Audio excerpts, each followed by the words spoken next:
welcome to Under the Bonnet. It's been a while. Glad to have you back with us. Our aim just each week is to just dive a little bit deeper into the passage than the time on Sunday morning allows. Hopefully you've seen that video. We'll put a link to it in the footnotes of this video. What we're going to do is I'm going to read this shortly, but before I do that, Fiona, just remind us of big picture of Hebrews. So Hebrews, as far as I understand it, is written to Jewish Christians. So they were Jews, most of them, and they've become Christians, and that has resulted in them being persecuted because they've turned away from the kind of acceptable religion and turned away to some sort of strange cult, and they're not fitting in with the mainstream of the Jewish religion. So they're being persecuted and they're being tempted to drift back to Judaism, because in Judaism you go to the temple, you can see the sacrifices, it's visible, it's tangible, and they're being tempted to drift away from Jesus, where you can't see, it's living by faith, it's not tangible, and they're being tempted to drift away from Jesus back to those old ways. And so basically the message of Hebrews is Jesus is better. Why would you turn your back on Jesus? Why would you drift away from him back to these other things when actually he is better? He's the fulfillment of the Old Testament things. So don't drift away, basically. Okay, thank you. So what I think we've got in these verses, in Hebrews 10, 19 to 39, is I think the writer's summarising what's gone before and preparing us for this very last section that we're going to look at. So I'm going to read this. Hebrews 10 verse 19. As I do, Fiona will put up bullet points on the flip chart here. So, ready? Therefore, brothers and sisters, since we have confidence to enter the most holy place by the blood of Jesus, by a new and living way opened for us through the curtain, that is his body, and since we have a great priest over the house of God, let us draw near to God with a sincere heart and with full assurance that faith brings, having our hearts sprinkled to cleanse us from a guilty conscience, and having our bodies washed with pure water. Let us hold unswervingly to the hope we profess, for he who promised is faithful. And let us consider how we may spur one another on towards love and good deeds, not giving up meeting together as some are in the habit of doing, but encouraging one another, and all the more as you see the day approaching.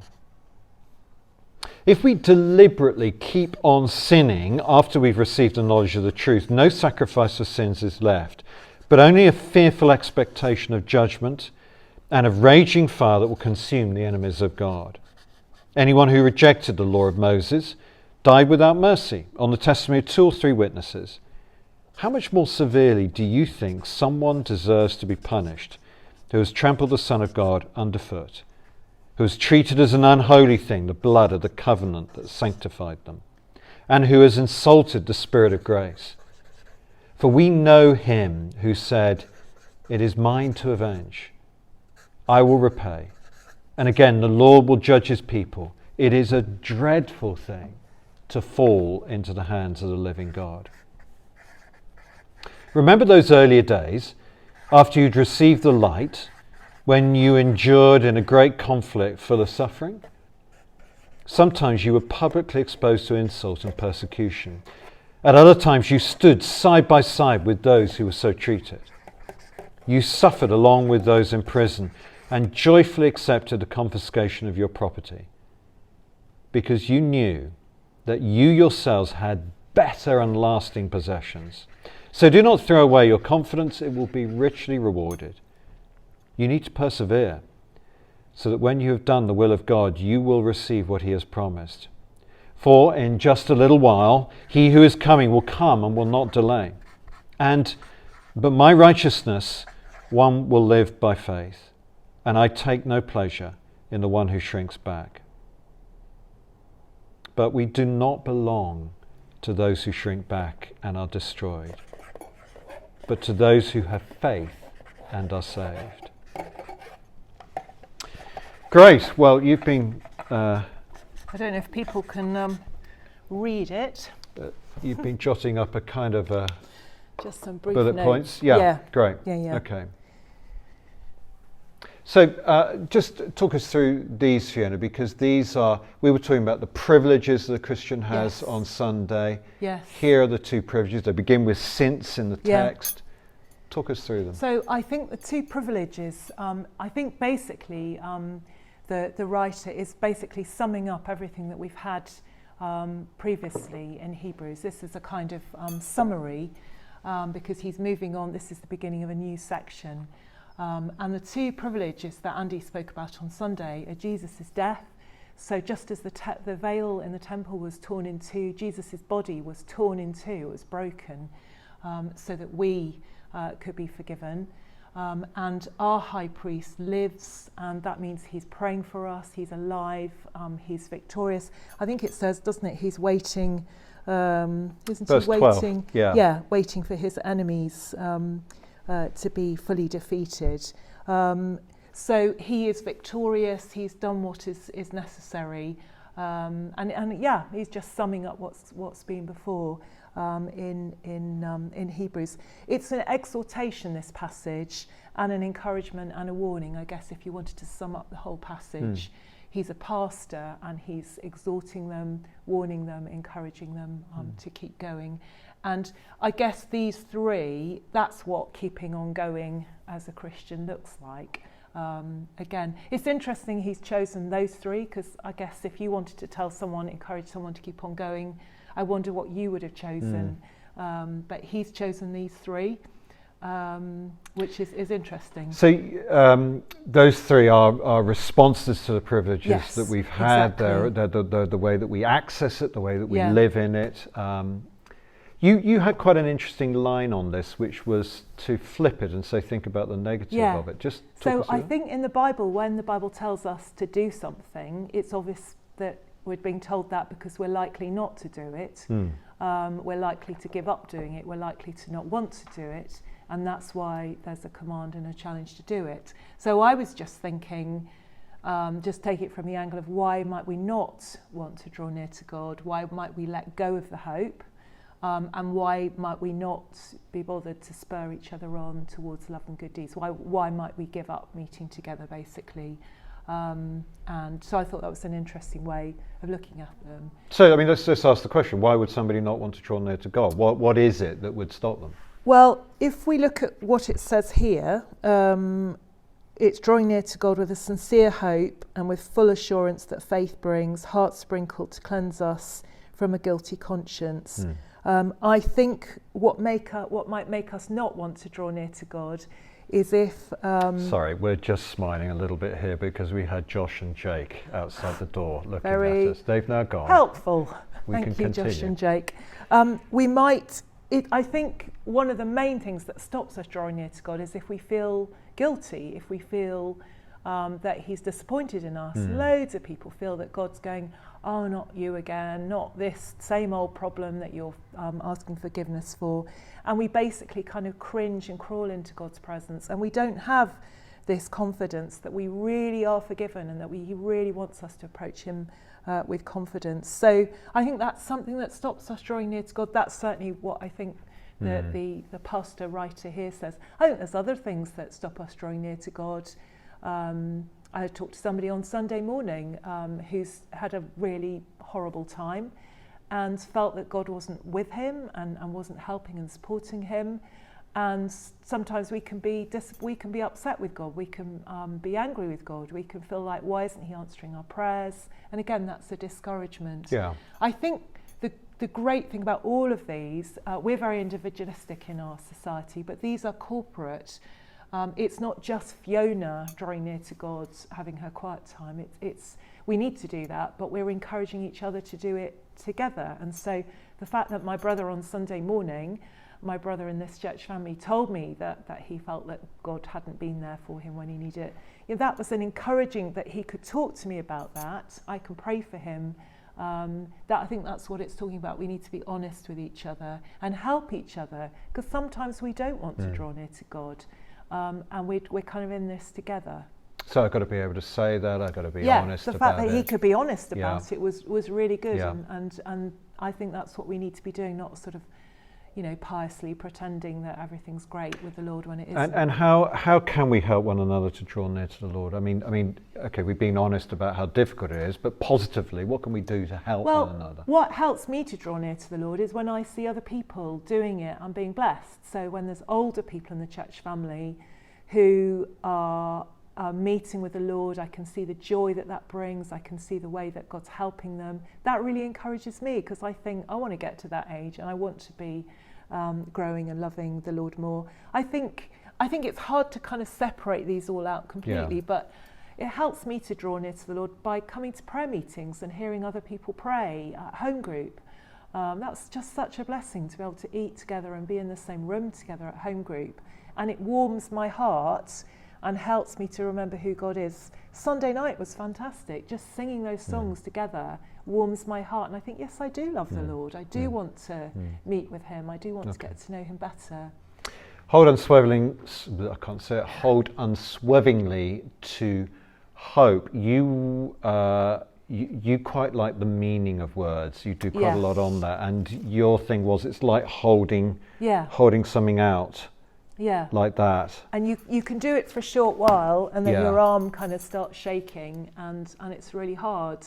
I think that's the sense here. The hope is heaven, where we're going, and it's really hard to keep trusting in heaven. Again, it's hard for the Jewish Christians being persecuted, because we can't see heaven.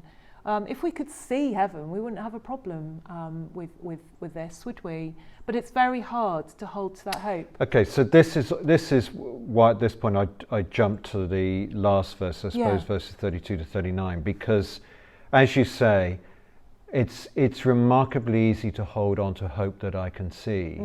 It's very hard to hold on to hope that I cannot see. And he's just encouraging them, because they have actually given up the hope that they can see. So some of them have given up homes. Some of them have given up reputations, publicly exposed to insult. Some of them have given up comfort, they're being persecuted. Some of them are standing alongside those who are being ill-treated, visiting those in prison. And all of this is a kind of a negation of the, can I put it this way, the kind of classic middle class hope of, wealth, possessions, comfort, in order to live for a much greater hope, which is the hope that we have of being with the Lord one day in the new creation. And what's interesting here is he says, don't throw away, verse 35, your confidence in that hope, because it will be richly rewarded. And he's kind of playing on God is faithful here. You can trust him. And I just love those words, verse 36, in just a little while, he's coming. These are words. He uses a couple of quotes here from the book of Habakkuk to remind them that he won't be long, he won't delay, he is coming back, you can trust him. And then secondly, that our righteousness comes through faith. It doesn't come through the things that we do. So there's that sense of holding unswervingly to the hope, isn't there? Which is really hard. I mean, I'm not a good runner by any stretch of the imagination, but Tracy Dorr really helps me to run, and she knows how to encourage me. And when we can see where we're aiming for, we're running to the car or the lamppost or whatever, coming to the end of the run, that really helps me to know that we're kind of nearly there. And I think that's the sense of what this pastor is doing here. He's saying, come on guys, we're getting there. Don't give up. I was talking to an older lady in New Life this afternoon who her husband's died. Many are in the same situation. And just that sense that he is safely with the Lord, that helps her to kind of keep on going to heaven. There's great sadness and great loss, but it's not hopeless, it's not despair, because we're going somewhere, we know where we're going. And God wants us to be sure of that. But again, it's very hard to hold on to this on our own. On your own, you need others to help you. It encouraged me to talk to her because I thought she's, way ahead of me in terms of has been a Christian for years, and she's kind of wistfully and longingly looking forward to the time when there'll be no more suffering or pain. And that stays with me and encourages me. So again, an application is hang around older Christians, because they will help you to do this.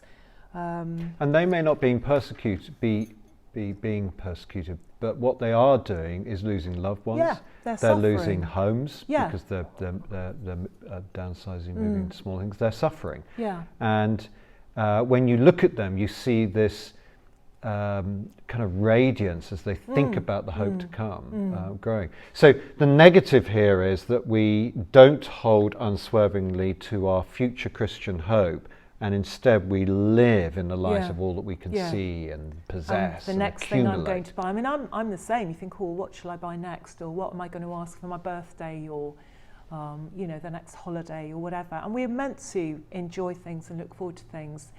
But we all know that when you get to that, it's not what you were hoping. And this hope won't disappoint. No, it won't disappoint. Final thing, though, is then consider how to spur one another on. Don't give up meeting together. Again, I mean, I think there's a whole lot here, actually. But you had something that was interesting. You were talking about creativity. The word consider, if you read the Message Bible, the Message version of the Bible, that word is something like think creatively about how to spur each other on to love and good deeds. And again, I just think that's really helpful, that we don't just kind of thoughtlessly do this. This is something we need to know people. We need to know, again, like Tracy with me running, she knows that if she yells at me and tells me to move, run faster, that's really not going to help me. So in that same sort of sense, she's a great encourager. We need to be encouraging each other. We need to know and know when someone needs a kind of kind word and when they need a challenge, and what actually that looks like.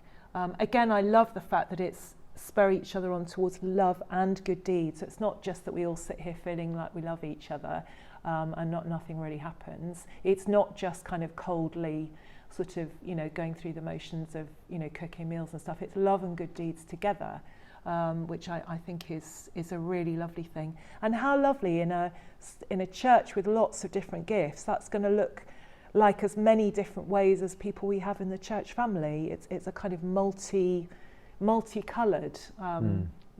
sort of serving God in all the different ways that we're good at. And that's been something we've really missed during COVID, isn't it? That sense of kind of being together. I think some of us have had a chance to kind of pause a bit during COVID and think that perhaps we were rushing around a lot, doing lots of stuff, and it's actually been quite good for us to pause for a bit.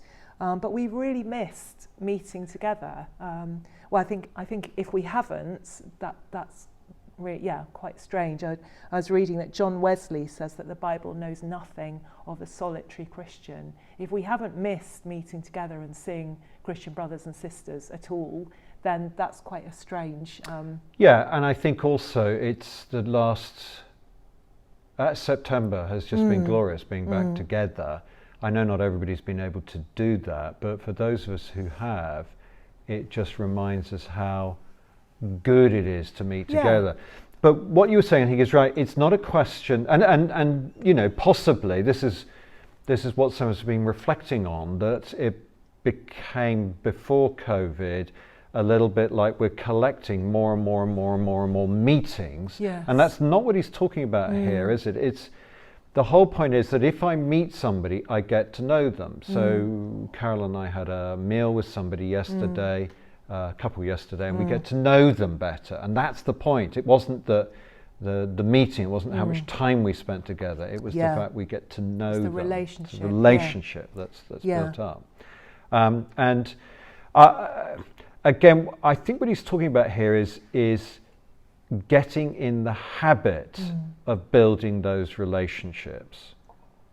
So, for example, I get in the habit of coming on a Sunday night not to tick a box that I've done another service, but because I can build relationships up. And equally, I can not get in the habit. And we've seen that, haven't we? So, for me, I've suddenly become this big fan of Countryfile and the Antiques Roadshow, which I would never have watched before because they're on a Sunday night, and I was never in to see it. But you rapidly fall out of the habit of meeting together and building relationships with people, and just doing something like watching telly and whatever. And it's not wrong to watch telly, that's fine. And I argue that Countryfile and the Antiques Roadshow are very good programs to watch, but I don't want to do that at the expense of relationship. Exactly. So I just guess, with friends that we have, people that we're close to, what are we doing practically to pray for them, spur them on, encourage them? Maybe they need a word of encouragement, maybe they need a word of challenge. Are we actually doing that? Sometimes as British people, we're not very good at being sort of bold at speaking to people. So I think that's something we really do need to think about. Is this actually happening in our...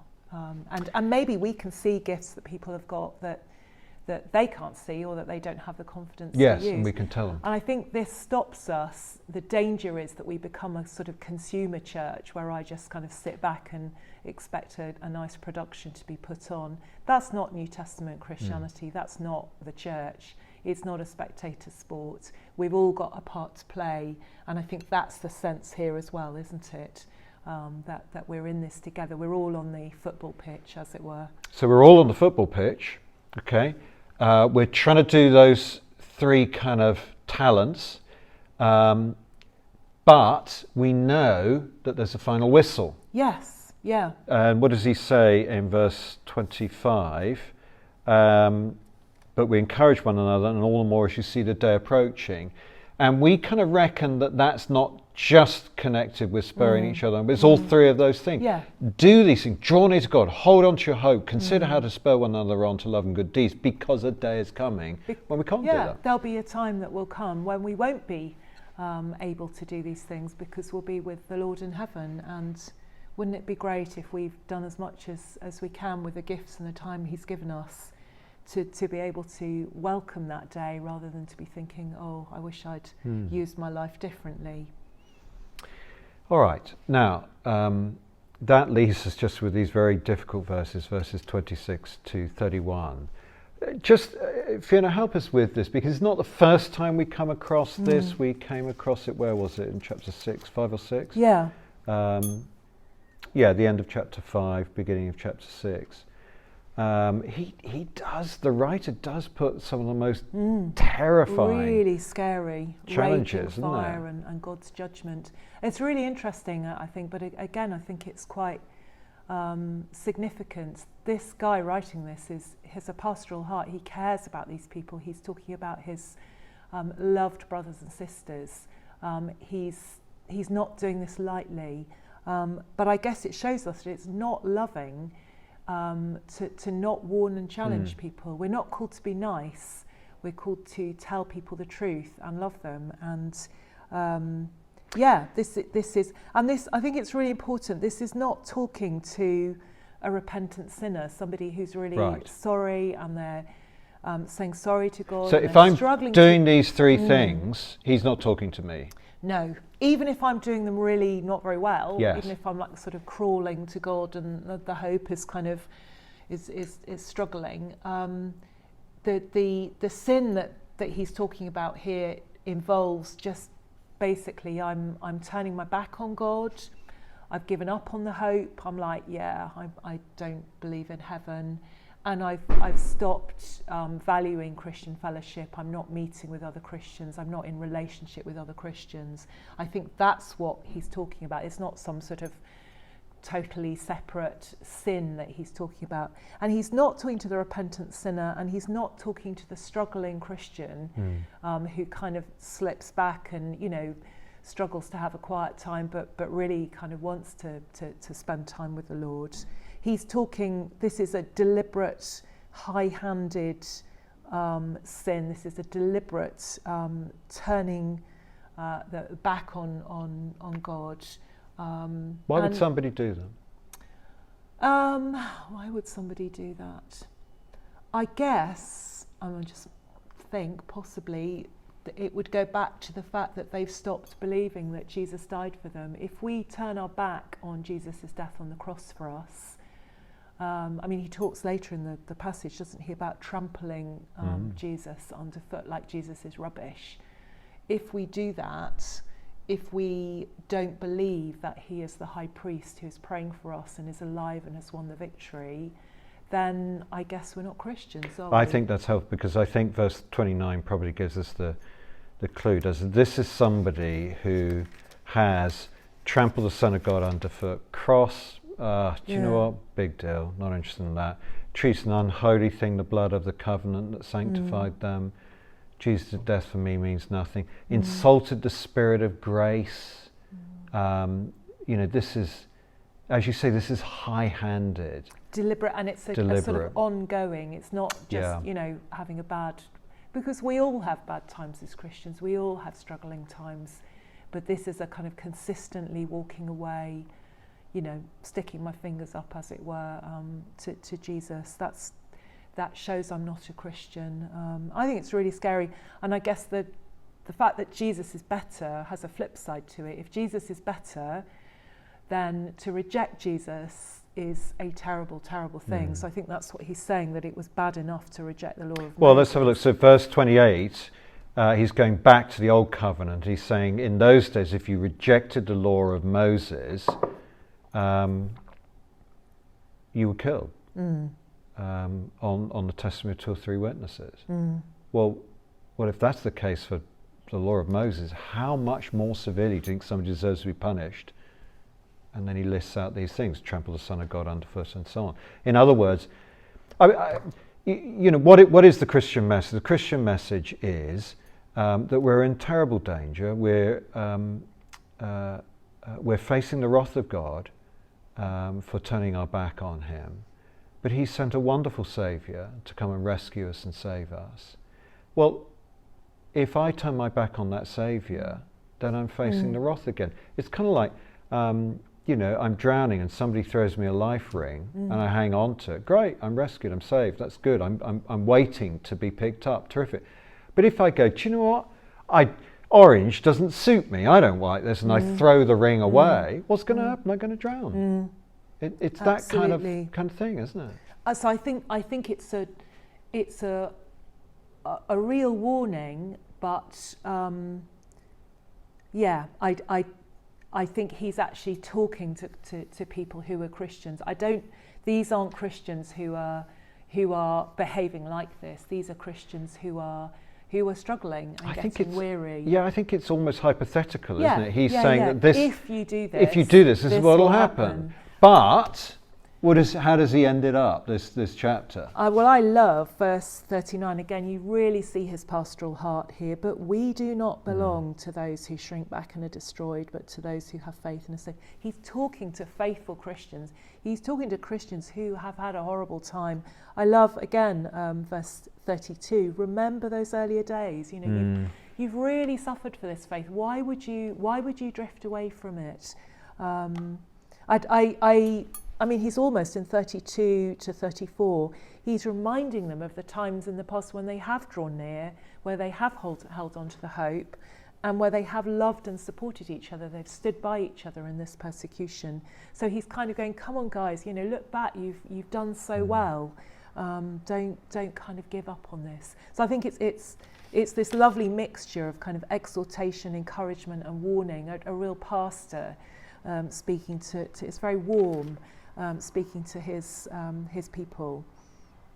Thank you, Fiona. We need to finish. Is there anything you want to add to this? I'd just love to add, I think a bit of a danger for us is that we might think, right, I've got to work harder. I've got to make sure I have my quiet times, and I've got to make sure I, care less about my house or my car, and and I've got to make sure I think the sense in Hebrews is it comes from the privileges. All of this is as a result of knowing about Jesus' death. We're not to kind of whip ourselves, into trying harder and pulling up our socks and kind of that's really ugly. That's not living by grace. That's living by my effort. And I just thought, as we read through Hebrews, let's just keep remembering how this lovely pastor ends his letter. He doesn't end his letter with, come on, you've got to try harder. He doesn't kind of kick them up the backside. If you look at chapter 13, verse 20, his prayer for them is, now may the God of peace, who through the blood of the eternal covenant brought back from the dead our Lord Jesus. That's just what he's been saying in chapter 10. That great shepherd of the sheep equip you with everything good for doing his will, and may he work in us what is pleasing to him through Jesus Christ, to whom be glory forever and ever. So the whole book is saying, remember the amazing privileges we have, and he's praying that God would help them to live in a way that pleases God. So the power to do this is God alone.